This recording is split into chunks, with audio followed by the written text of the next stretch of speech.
O ano era 1989. O cheiro de querosene queimado e asfalto quente subia da Avenida Afonso Pena, em Belo Horizonte, misturado ao aroma adocicado dos ipês em flor. Naquela tarde de um inverno seco, a cidade parecia vibrar em um ritmo frenético, alheio aos dramas silenciosos que se desenrolavam em seus cantos. Ricardo Almeida era um desses dramas, embora a fachada que sustentasse dissesse o contrário. Aos 45 anos, Ricardo era o herdeiro e CEO da Almeida em Filhos, um império de laticínios que abastecia metade de Minas Gerais. Vivia na cobertura de um prédio imponente no bairro de Lourdes, com vista para a serra, mas seu mundo interior era tão vazio quanto um pote de requeijão no final da festa. Sua vida era uma sequência de reuniões, telefonemas no Motorola tijolão e o barulho surdo do motor do seu Opala Diplomata 1988, preto e lustroso, com estofado de veludo impecável.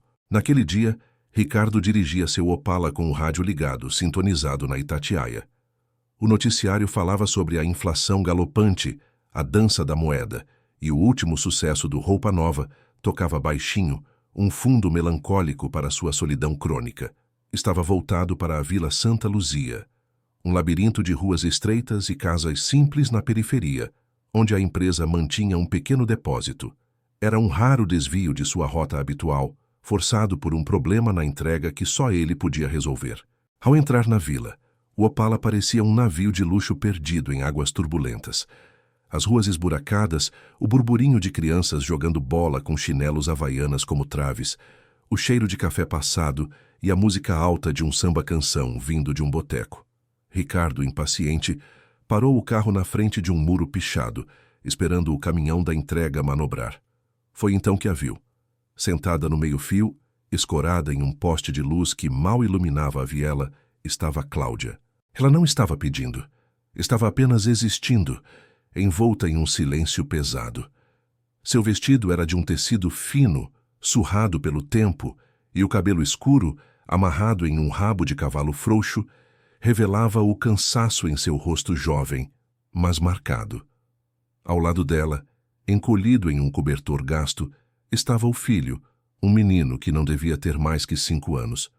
O menino, Leandro, acordou com o barulho da buzina de um Fusca que passava. Ele esfregou os olhos e olhou para o Opala preto, seus olhos grandes e castanhos fixos no brilho do cromo. Cláudia percebeu o olhar do filho e tentou cobri-lo mais com o cobertor, um gesto instintivo de proteção e vergonha.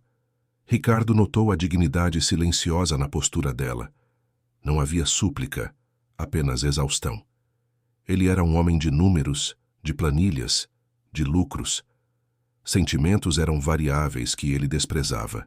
Mas o olhar do menino, tão puro e ao mesmo tempo tão carente, perfurou a armadura de aço que ele construiu ao redor de seu coração após a morte prematura da esposa há 15 anos. Ele não teve filhos.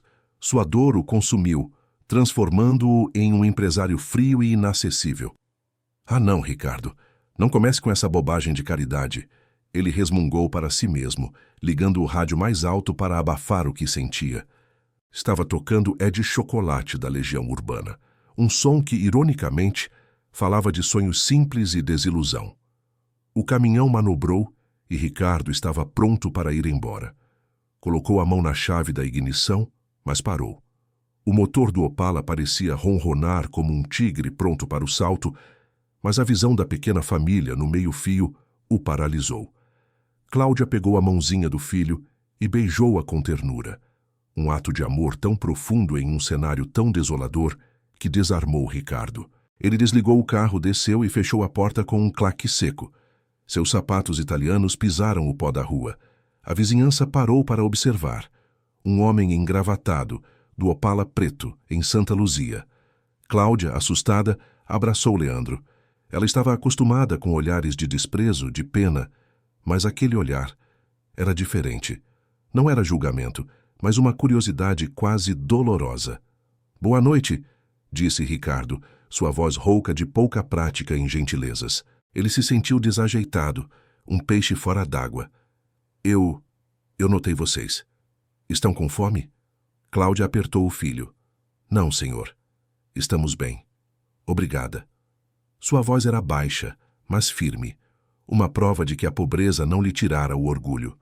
Não minta para mim, moça. Ninguém está bem dormindo na rua. É frio, é perigoso.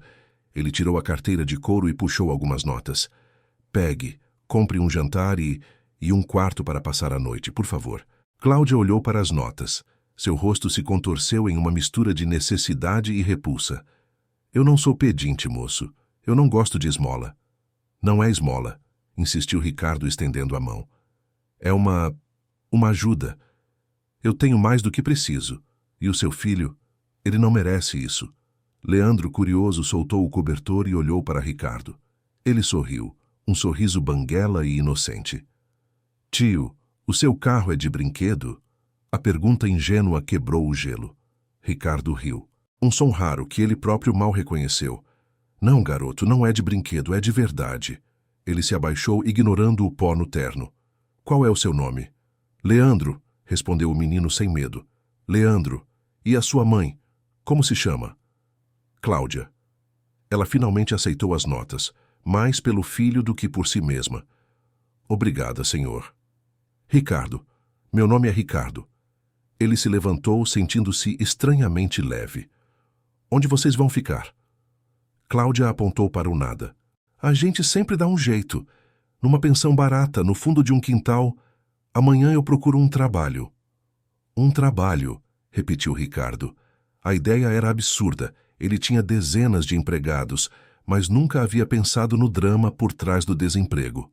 Olha, é o seguinte, Cláudia. Eu preciso de alguém para trabalhar na minha casa. A faxineira quebava pratos demais e a cozinheira bem. A comida dela não tinha tempero. Ele estava improvisando, sentindo-se um mentiroso, mas a urgência em tirá-los da rua era maior que sua vaidade. Você cozinharia para mim e cuidaria da casa. Eu pago bem, com carteira assinada, tudo certinho. Cláudia o encarou desconfiada. O senhor está falando sério? Eu não sou dessas que... Eu sei o que você não é, Cláudia.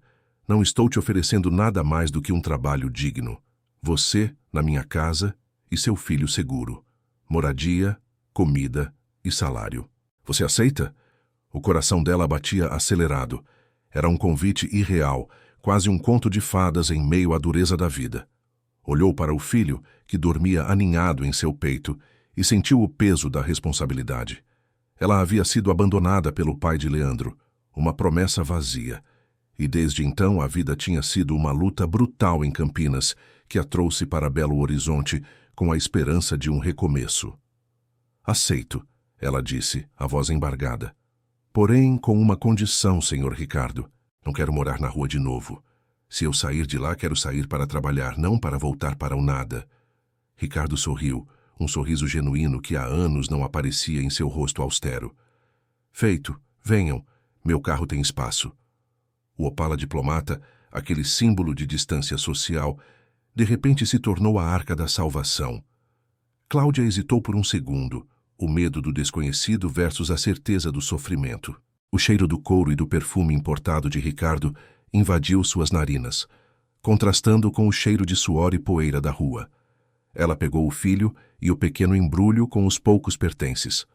O Opala deslizou para fora da Vila Santa Luzia, deixando para trás o som do samba no rádio de pilha e as casas simples. Ricardo dirigia em silêncio, a música do Roupa Nova, agora Dona, parecendo ter um novo significado. Ele não estava mais sozinho em seu carro. A presença silenciosa de Cláudia e a respiração suave de Leandro no banco de trás haviam preenchido um vazio que nem todos os milhões do mundo poderiam preencher. Enquanto o Opala subia a ladeira em direção ao bairro de Lourdes, Cláudia olhou pela janela. As luzes da cidade brilhavam, distantes e frias, mas ela sentiu um calor, uma esperança improvável nascer em seu peito. O passado difícil, a traição, o abandono, tudo parecia um pesadelo distante. Ela não sabia o que o futuro lhe reservava, mas pela primeira vez em muito tempo, ela e seu filho estavam a caminho de um lar, de um recomeço, embalados pelo motor luxuoso do Opala de Ricardo, sob o céu estrelado de Belo Horizonte, em 1989. O primeiro ato de compaixão havia sido plantado, um grão de milagre em terra árida. A mansão de Ricardo, no bairro de Lourdes, era uma fortaleza de mármore e vidro, protegida por muros altos e seguranças discretos. O portão eletrônico se abriu e o Opala entrou, parando sob a marquise. O silêncio dentro da casa era tão opressor quanto o barulho da cidade. Lustres de cristal refletiam a luz fria, e tapetes persas cobriam o chão, absorvendo qualquer som de vida. Cláudia e Leandro se sentiram minúsculos. O menino apertou a mão da mãe, assustado com tanto luxo. Ricardo, percebendo o constrangimento, tentou aliviar o clima. Sejam bem-vindos. A casa é grande, mas não morde. Ele brincou sem jeito. Leandro, gostou do lustre? Parece um monte de diamantes, não é? Leandro assentiu, os olhos arregalados. Cláudia não conseguia tirar os olhos do telefone de disco marrom sobre a cômoda de jacarandá, um objeto que parecia ter saído de uma revista chique da época. Ricardo os levou à ala de serviço, onde havia um pequeno, mas confortável, apartamento para os empregados. Era um espaço aconchegante, com uma pequena sala, um quarto e um banheiro. Aqui é o lar de vocês, disse ele. Tem TV de tubo, um rádio de pilha para o noticiário, e na gaveta tem um Walkman antigo. Fiquem à vontade. Cláudia olhou para o quarto. Uma cama de solteiro e uma pequena bicama para Leandro. Roupas de cama limpas, cheiro de sabão em pó. É demais, senhor Ricardo. Não estou acostumada. Pois comece a se acostumar, ele respondeu, a voz mais suave. Amanhã a gente acerta os detalhes do trabalho. Por hoje, descansem. Tem comida na geladeira, e eu já chamei a farmácia para entregar algumas coisas para o Leandro. Naquela noite, sob o mesmo teto, o milionário solitário e a mãe solteira abandonada tentavam se adaptar à nova realidade. Ricardo jantou sozinho na imensa mesa de jantar. O eco do garfo no prato, o som mais alto da casa. No andar de baixo, Cláudia preparou um leite para Leandro, que dormiu abraçado a ela, seguro. Ela chorou. Um choro de alívio e gratidão, enquanto ouvia na rádio uma música que lhe lembrava sua mãe, um sertanejo raiz de Tião Carreiro e Pardinho, a melodia familiar embalando sua esperança. Os dias que se seguiram transformaram a mansão. Cláudia não era apenas uma empregada, era a vida que entrava pelos portões de mármore. Ela cozinhava com a alma, temperando a comida com o afeto que a casa havia perdido. O cheiro de bolo de fubá, do feijão fresquinho e do café passado na hora substituíram o ar estéril da solidão. Ricardo, antes habituado a comer fora ou a refeições insossas, passou a esperar a hora do jantar. Ele a pegava, por vezes, cantarolando baixinho enquanto limpava a cristaleira, uma MPB suave de Djavan ou o novo sucesso do Fábio Júnior. A presença de Leandro era o maior catalisador dessa transformação. O menino, com sua inocência, não via o CEO da Almeida em Filhos, mas o tio Ricardo. Ele corria pelos corredores. O barulho de seus pequenos pés quebrando o silêncio. Um dia, Ricardo o flagrou tentando consertar um rádio de pilha quebrado, usando um pedaço de arame. O que está fazendo, campeão? Tentando fazer a música tocar, respondeu Leandro sério. Ricardo se agachou. Pela primeira vez em anos, ele se permitiu um momento de inutilidade. Passou a tarde no chão da sala de estar, mostrando a Leandro como funcionava um circuito usando uma pilha C e um pequeno LED. A satisfação no rosto do menino ao ver a luz acender valeu mais que a assinatura de qualquer contrato. O vínculo entre Ricardo e Cláudia crescia, envolto em respeito e gratidão. Ela o observava de longe, percebendo a tristeza disfarçada pela formalidade. Ele era um homem bom, preso em uma gaiola de ouro que ele mesmo construiu. Ele a via trabalhar, forte e determinada, a despeito do passado que ela evitava mencionar. O conflito, porém, era inevitável. Ricardo tinha uma agenda social e de negócios que incluía jantares formais e reuniões de diretoria. Em uma dessas reuniões, Sônia, sua secretária de longa data e principal confidente, o abordou com a franqueza que só ela se permitia. Ricardo, a cidade está comentando. O Opala na Vila Santa Luzia, o sumiço da empregada antiga e a chegada dessa moça. E o menino. As pessoas falam, sabe, que você está se envolvendo com uma qualquer da periferia, com um filho bastardo. Sônia era pragmática, Usava uma calça fusial e blazer com ombreiras, a típica executiva dos anos 90, e sua preocupação era genuína. Deixe que falem, Sônia. Cláudia é a melhor pessoa que já trabalhou para mim, e Leandro é um garoto. Ponto final. A defesa que Ricardo fez dela foi instintiva, apaixonada, surpreendendo até a si mesmo. Cláudia percebeu o preconceito social de outras maneiras. Na feira, no mercado, os olhares de outras senhoras. A nova cozinheira do Dr. Almeida, sussurravam. Ela sentia o peso do julgamento, o estigma da mãe solteira e pobre. Uma noite no telefone de disco, ela ligou para uma amiga em Campinas, Marcela, e desabafou. Eu tenho medo, Mar. Medo de que isso tudo seja um sonho, de que ele se canse de nós e nos mande embora. Eu sei que as pessoas veem a diferença. Ele é tão bom, mas o mundo dele não me aceita. O medo de Cláudia era palpável. O pai de Leandro, Marcelo, havia prometido amor e estabilidade, mas a abandonou quando descobriu a gravidez. A traição deixou uma cicatriz profunda. Ela temia a dor da rejeição novamente, especialmente de um homem como Ricardo, que ela, a contragosto, estava começando a amar. O ponto de virada veio durante uma tarde chuvosa. Ricardo estava no escritório, revisando documentos de importação enquanto Cláudia passava roupa. Leandro estava na sala, tentando aprender a tocar as notas de Como uma Onda no piano da sala. O som era desafinado e desajeitado. Ricardo, incomodado com o barulho, foi repreender o menino. Mas ao chegar na sala, viu Cláudia se ajoelhar ao lado de Leandro, com os olhos marejados. Leandro, ela começou, a voz trêmula. Eu tenho que te contar uma coisa. Ela contou sobre o pai dele, não com raiva, mas com uma tristeza resignada. Contou sobre a promessa quebrada, a partida e o medo. Seu pai nos abandonou, meu filho, mas eu não. Eu nunca vou te abandonar. E é por isso que a gente precisa ser forte. Esse luxo, esse conforto, a gente tem que ter muito cuidado. O tio Ricardo é um anjo, mas as pessoas não são anjos. Ricardo, escondido no batente da porta, ouviu tudo. A honestidade brutal de Cláudia o atingiu como um raio. Ele viu nela não a empregada, mas a mulher forte que havia lutado contra o abandono e o preconceito. A solidão que ele sentia era autoimposta. A dela era uma ferida aberta. Ele pigarreou e entrou na sala. Cláudia, ele disse, a voz embargada. Por favor, não chame o que estou fazendo de caridade ou de ser um anjo. Eu precisava de vocês tanto quanto vocês de mim. Esta casa era um mausoléu. Seu filho trouxe a música e você trouxe o calor. Ele se aproximou do piano e tocou uma nota perfeita. Eu sei tocar, Leandro, meu pai me ensinou. Quer aprender a música do Roupa Nova?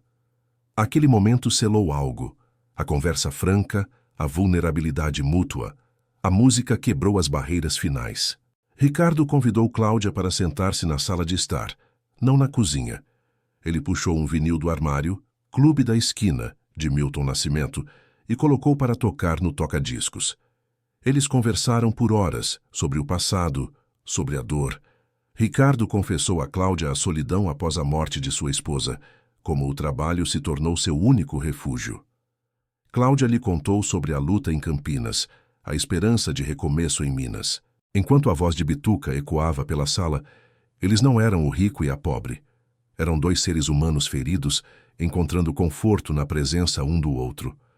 Um amor improvável e discreto começava a nascer, tímido, como a primeira flor depois de um inverno rigoroso, embalado pela melodia suave e envolvente do Clube da Esquina, no Brasil de 1989. O desafio era agora fazer esse amor florescer em um mundo que teimava em julgá-los. O calendário virou para 1990. O Brasil fervilhava sob o impacto do Plano Collor, com o confisco da poupança e a incerteza econômica pairando no ar. Mas dentro da mansão de Ricardo Almeida, no bairro de Lourdes, havia uma bolha de calor e estabilidade. O amor entre Ricardo e Cláudia havia deixado de ser apenas um vínculo de gratidão e se transformado em uma paixão madura, discreta, mas profunda. Cláudia não morava mais no apartamento de serviço. Ela ocupava o quarto de hóspedes, e a convivência se tornou a de uma família, ainda que não oficializada. Leandro, aos 6 anos, chamava Ricardo de pai, um título que o empresário, no auge de sua carreira, aceitou com uma alegria que nunca imaginou sentir. Ele ensinou o menino a jogar xadrez, a andar de bicicleta no quintal e, o mais importante, a ler os jornais da manhã. Mas a pressão externa era intensa. O preconceito, que antes eram murmúrios, se tornou vocal. Em um jantar de negócios, Gustavo, o diretor financeiro da Almeida em Filhos e um homem conservador, abordou Ricardo. Ricardo, você é um homem sério. Não pode continuar com essa palhaçada, ele disse, enquanto a orquestra tocava uma valsa no salão do Automóvel Clube. Coloque a moça no serviço de novo ou se case com alguém do seu nível. Essa vida que você está levando não é digna do seu nome. O que os acionistas vão pensar? Que a matriarca do nosso império é uma moça que você tirou da rua? A ofensa foi um golpe, mas Ricardo não recuou. Ele pensou em Cláudia, na força com que ela se reergueu, na luz que ela e Leandro trouxeram para sua vida vazia. Ele pensou no seu próprio passado, na sua solidão, no homem frio que ele era. Gustavo, disse Ricardo com a voz baixa e firme, o nome Almeida em Filhos significa trabalho, honestidade e respeito. Cláudia é tudo isso e mais. Ela me salvou da minha própria pobreza, que era a pobreza do espírito. Ela me deu um filho. Pense o que quiser. O que vale é o que está no meu coração. A decisão de Ricardo veio como um terremoto. Ele percebeu que a única maneira de proteger Cláudia e Leandro, de lhes dar a dignidade que mereciam, era oficializar o que sentia. Não era por obrigação social, mas por um amor que superava a barreira do dinheiro, do status e do preconceito. Naquela semana, ele a levou para um passeio. Não no Opala, mas em seu antigo Fusca 1978, azul calcinha, que estava parado na garagem havia anos. Ele mesmo o dirigiu com a janela aberta, ouvindo Roberto Carlos no rádio. Eles dirigiram para a Serra do Curral, o ponto mais alto da cidade. Parados, com a brisa suave do início da noite, Ricardo tirou uma pequena caixinha de veludo do bolso. Não era um anel de diamantes caríssimos, mas um solitário simples, a joia de sua falecida esposa, guardada por anos. Cláudia, ele começou com a voz embargada. Eu fui um homem frio, um homem que trocou o calor humano pelo som da fita cassete. Você e Leandro me trouxeram de volta à vida. Você me ensinou o valor da compaixão, da humildade. Eu te tirei da rua, mas você me tirou do meu próprio cárcere. Eu te amo, Cláudia. Você quer ser minha esposa? Quer ser a família que eu nunca soube que precisava? Lágrimas escorreram pelo rosto dela, um misto de surpresa, gratidão e um amor que ela tentara sufocar. Ricardo, sim, eu quero. Eu amo você. Você não é o meu salvador. Você é o meu lar. O casamento foi simples, íntimo, na capela da cidade vizinha. Apenas Sônia, que agora via em Cláudia a felicidade que faltava ao chefe, e alguns poucos amigos. O vestido de Cláudia era simples, branco, mas seus olhos brilhavam mais que qualquer joia. O clímax emocional, porém, veio alguns meses depois. Ricardo estava em casa em um sábado, assistindo a um videocassete com Leandro. O telefone de disco tocou. Era Gustavo com a voz trêmula. Ricardo, houve uma denúncia. Um homem veio aqui na empresa, diz ser o pai biológico de Leandro. Ele diz que quer o menino de volta, que você o roubou da mãe e agora ele vai processar. O nome dele é Marcelo. O sangue de Ricardo gelou. O passado de Cláudia havia voltado para assombrá-los, de uma forma cruel e ambiciosa. Marcelo, o pai de Leandro, havia descoberto o paradeiro do filho e, sabendo da nova riqueza, queria usá-lo para chantagear o empresário. Ricardo e Cláudia enfrentaram Marcelo na sala de audiências, um cenário que contrastava com a fragilidade de Cláudia. Marcelo era um homem de aparência fraca, mas cheio de arrogância. O menino é meu, Cláudia. Você me tirou ele porque era pobre e agora se casou com um magnata. Eu exijo meus direitos. A juíza, uma senhora de semblante sério, pediu o depoimento de Cláudia. Ela se levantou, respirou fundo e falou com a força de uma leoa. Excelência, ela disse, a voz embargada, mas firme. Este homem me abandonou quando descobriu que eu estava grávida. Me deixou na rua, me fez passar fome com meu filho. O Sr. Ricardo me deu um lar, um nome, dignidade. Ele me deu mais do que dinheiro. Ele me deu amor. E a este menino ele deu o que este homem nunca daria: a certeza de um pai. Ela olhou para Marcelo. Você não quer o Leandro, Marcelo. Você quer o dinheiro do meu marido. Eu sei o que é ser pobre, eu sei o que é não ter nada. Mas a pobreza que você tem é de caráter. O meu filho não te deve nada. Eu lutei por ele na rua e vou lutar por ele aqui. Ricardo segurou sua mão. Naquele momento, ele soube que havia encontrado não apenas uma esposa, mas sua alma gêmea. A força e a moral de Cláudia superavam qualquer riqueza. A juíza proferiu a sentença, reconhecendo a paternidade socioafetiva de Ricardo e a negligência e abandono de Marcelo. A guarda foi concedida integralmente a Cláudia e Ricardo, com a ordem de Marcelo se manter afastado. Ao saírem do tribunal, o sol brilhava. Cláudia e Ricardo abraçaram Leandro, que estava alheio a tudo, com um gibizinho da Turma da Mônica na mão. O final feliz havia chegado.